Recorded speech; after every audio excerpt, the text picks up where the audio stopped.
Fear is certainly one of our very basic emotions, and we have all experienced fear in many different ways.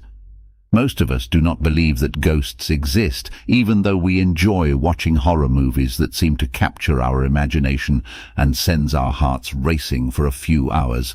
It cannot, however, be concluded with certainty that ghosts do not exist. The incident narrated here happened when we were still in school. Our school was a 2-mile walk from our house, and I was used to walking the route daily with 3 other friends of mine. Between the school and our home was a stretch of wilderness, loosely resembling a forest. This stretch was barren except for dry shrubs and thorny bushes. There was a pathway which cut through the barren land and led to a group of hutments inhabited by the poor. Once we crossed the slum, we would reach our school. There was absolutely nothing scary about the barren stretch, and we crossed it twice every day on a regular basis. On a bright and sunny morning, we were negotiating the forest when we saw Rahul suddenly freeze as if he had seen a ghost. Still, we were actually walking ahead of Rahul, and it was when one of us observed that Rahul was not with us that we stopped to see. We walked back and found him standing there, eyes wide open, a deathly pallor on his face. We feared he had fallen ill and inquired. He had hardly noticed us, as his gaze was fixed at something in front of him at some distance. We shook him up, and sure enough, the vacant gaze gave way to normal life in his eyes. He appeared nonplussed when we told him what he had been doing. He could neither recall nor remember why he had suddenly stopped. We put it aside as a trivial happening and walked home. It happened again the next day. Rahul stopped at the same spot and started walking away from the pathway and into the bushes. We tried to see what he was looking at, but found nothing but boulders and shrubs. We just stood and watched him move away from us, unmindful of our cries asking him to return. He must have taken 100 steps or so towards whatever he was seeing, when all of a sudden he turned around and ran. He was running like mad, as if he was being chased by a ferocious dog. Alarmed, we ran after him till he reached the road, and then he came to an abrupt halt. We caught up with him, lungs exhausted by the flight, to find him bursting into tears. He would say nothing. We silently walked home, wondering what on earth was happening to Rahul. That evening, Rahul came to my house. He was still looking pale and frightened. I decided not to ask him anything about the incident, and instead drew him into a game of carom. His listless display and restless disposition compelled us to end the game prematurely. I was worried and asked him what the hell happened in the forest. "You will have to believe me," he said, looking at me with pleading eyes. I assured him that I will. I saw the dark man hacking the girl into pieces. I looked at him in amazement. "Which dark man are you talking about? What girl? We were with you and we saw nothing. Rahul, you must take care of yourself. I hope nothing is seriously wrong with you. Have you told your parents about this?" Rahul did not attend school the next day. On our way back, we crossed the spot where Rahul had stopped twice. I told my friends what Rahul told me. We looked at the boulders and shrubs and found nothing. We even walked up to the spot he had run and looked around for something to believe Rahul's story. We found nothing. In the evening, I went to Rahul's place to inquire about his health. Rahul was in bed with a high fever. His parents told me that he had been rambling through the night about a man trying to kill someone. The doctor had advised him rest for a few days, and the rambling was put to high fever. When Rahul resumed school after a week, he would not walk back with us. He preferred to take the bus instead.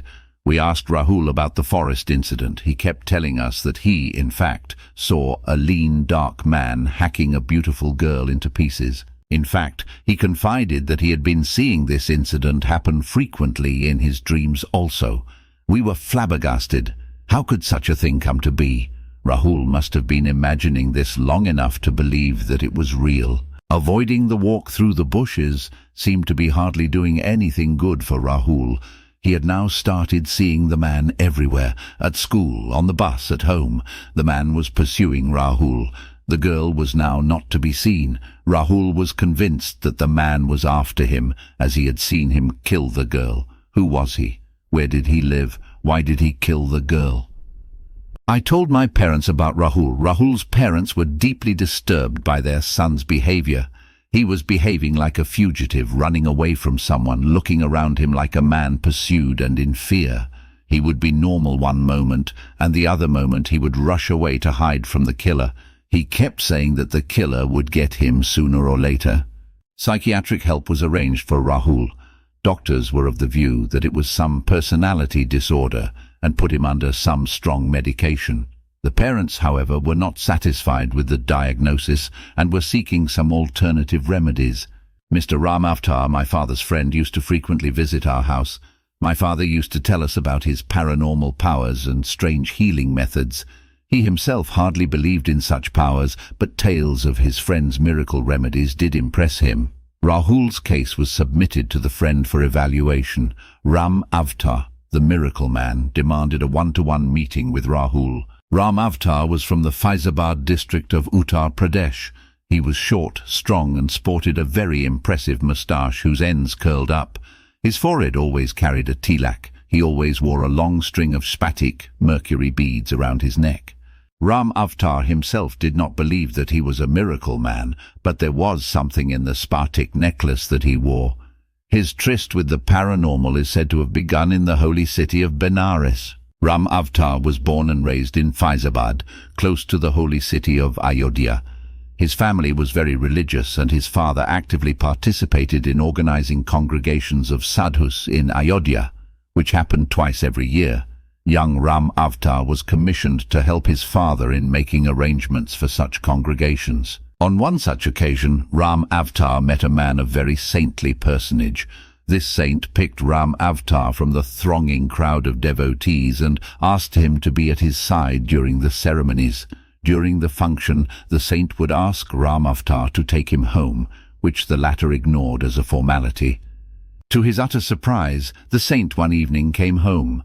Ram Avtar's father was gratified by the visit. The saint told Ram Avtar that he would one day visit Benares and he should not forget to meet him then. He even gave him the address of his ashram. Years passed and Ram Avtar got married. His children grew up and, as chance would have it, his daughter was married to a man who worked in Benares. At the invitation of his daughter and son-in-law, Ram Avtar and his wife decided to visit the holy city. While packing for the trip, Ram Avtar chanced upon a scrap of paper with the address of the ashram scrawled on it. He was surprised. How could this scrap survive all these years? He put it safely in his wallet. At Benares, Ram Avtar and wife visited all the holy spots. Their week's stay with their daughter was most satisfying. It was time to return and tickets were booked. It was when Ram Avtar opened his wallet for money to give to his granddaughter that the forgotten scrap of paper fell out. Ram Avtar told his wife about the sadhu he met years ago in Ayodhya and the sadhu's invitation. It had been so long that he doubted that the sadhu was still around or would recognize him. His wife implored on him to visit the sage before leaving the city. They still had time to catch the train, and the ashram was on their way. Ram Avtar was nonplussed when, upon entering the ashram, he saw the old sage sitting on a cot outside the ashram.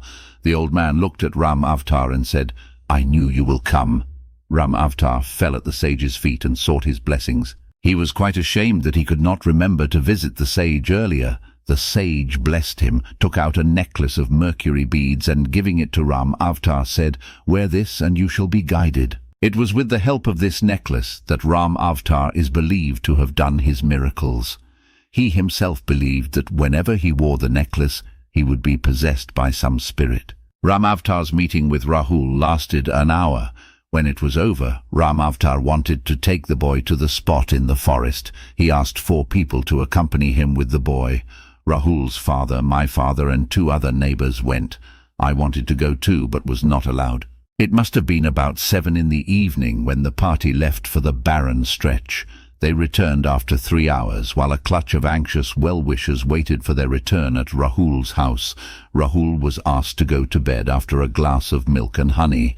The commotion caused by their return settled down. We were waiting for someone to tell us what happened. Finally, Ram Avtar spoke, his soft words ringing into silence in the room.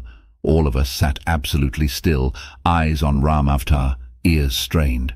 "The boy will be fine. The spirit tells me that what the boy saw in the forest was a very real picture of his innermost fear." It so happened that Rahul witnessed a roadside tamasha some time back. You know such tamashas done by those banjaras, gypsies who move from one place to another for livelihood. The man in the show cut a small girl into pieces before the audience. It seems that he then went around to collect money, threatening to cut into pieces anyone who refused to give money. Rahul had no money to give, and he could not help fearing that the man would now kill him like the girl. As the gypsy approached Rahul for money, he fled the scene. In Rahul's frightened mind, what the dark man did to the girl was real, and he had been witness to the killing. What he, however, did not see was that it was all a mere tamasha, and there was actually no killing at all.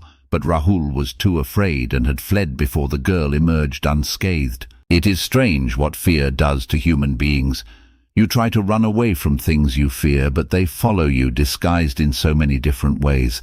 This happened with Rahul. In the beginning, he started dreaming about the show, fearing that the gypsy man would really cut him to pieces. His fear then grew in proportions, and he started seeing the man and the girl even in the day. Rahul became obsessed with the image of the man killing the girl and feared that the man would hunt him down and kill him because he could not give him money. When we went to the spot in the forest today, Rahul conjured his image quite vividly. Those with me would have noticed how Rahul froze in fear. What Rahul saw, no one else could see. The spirit of the sage which resides in me could sense the high vibrations caused in Rahul's mind because of his fear. His mind was actually recreating the show he had witnessed. What the sage did was just complete the show for Rahul, the end, which Rahul missed. The hacked girl was brought back to normal, and the show ended with the girl smiling and waving to the crowd. Rahul now knows that the girl did not die, and so there is no need to fear that the man will kill him. Rahul returned to normal in a few days, as if nothing ever happened to him. We even joked about the entire tamasha. I once believed that ghosts can be found only in storybooks, comics and movies. Now I believe that ghosts live within the dark recesses of our minds and feed on our fears, real or imaginary. Rahul's story ended happily thanks to Ram Avatar. There are millions who suffer from a similar fate, consumed by fears they nurture, which eventually drives them into the depths of insanity. These indeed are souls haunted by ghosts. Check out some of my other videos. Don't forget to like and subscribe to the channel. New videos every day. Good luck and take care of yourself.